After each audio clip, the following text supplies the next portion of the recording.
गतवर्षीच्या गाळप हंगामामध्ये माजलगाव मतदारसंघासह जिल्ह्यातील साखर कारखान्यांनी शेतकऱ्याच्या ऊसाला केवळ 2,775 रुपये भाव दिलेला आहे।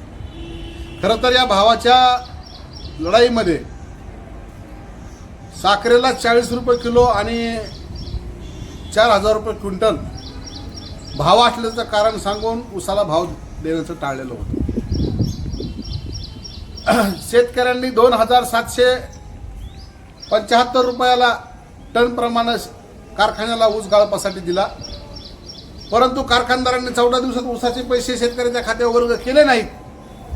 अनेक दिवस शेतकऱ्याला चक्रा मारायला लावल्या। तसेच ऊसतोड कामगार ठेकेदार यांना देखील त्या ठिकाणी त्यांच्या कामाचे पैसे दिले नाहीत। केवळ साखरेला भाव नाही हे कारण सांगून त्यांनी कोणाचेही पैसे देण्यासाठी जाणीवपूर्वक टाळाटाळ केली, उशीर केला आणि साखर मात्र गोदामात ठेवली। अलीकडे सर्व साखर कारखान्याची साखर गोदामात असताना साखरेचे प्रचंड भाव वाढले। आज साखर 75 रुपये किलो म्हणजेच 7,500 रुपये क्विंटल या प्रमाणात जात आहे।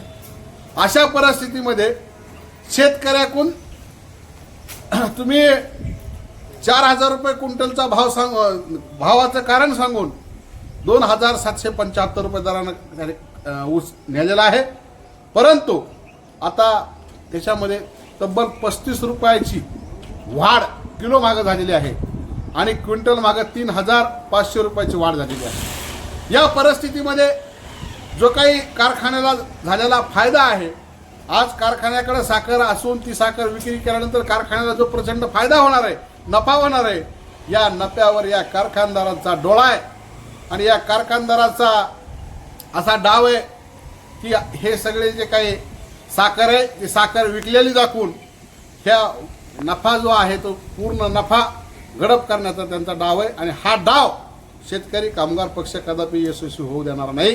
कारण आमचं म्हणणं आहे की जर साखर 40 रुपये होती म्हणून आम्हाला तुम्ही त्या ठिकाणी 2,775 रुपये भाव दिला, आज साखरेचे भाव प्रचंड वाढलेले आहेत। त्या ठिकाणी 75 रुपये किलो साखर झालेली आहे, म्हणजे 7,500 रुपये क्विंटल झालेली। त्याचं प्रमाण जर बघितलं तर आम्हाला वाढीव 2,500 रुपयाचा हप्ता मिळणं गरजेचं आहे, परंतु काही साखर अगोदर विकली असेल किंवा इतर काही खर्च झाला, आम्ही या ठिकाणी सरळ मनानं किंवा सरळ ह्यानं 1,500 रुपयाचा अंतिम भाव या ठिकाणी या कारखानदाराला मागत आहोत आणि जर कारखानदारांना 1,500 रुपयाचा अंतिम भाव दिला नाही तर येणाऱ्या काळामध्ये हे साखर त्या ठिकाणी जिल्ह्याच्या बाहेर जाऊ दिली जाणार नाही, हा इशारा देण्यासाठी आज आम्ही या ठिकाणी निवेदन उपविभागीय अधिकारी साहेब यांना दिलेलं आहे आणि या निवेदनाची दखल घेऊन प्रशासनानं आमच्या मागण्या मान्य नाही केल्यास तीव्र स्वरूपाचं आंदोलन करण्यात येईल। शेतकरी कामगार पक्षाचा विजय असो। शेतकरी कामगार पक्षाचा विजय असो। किती मिनिटं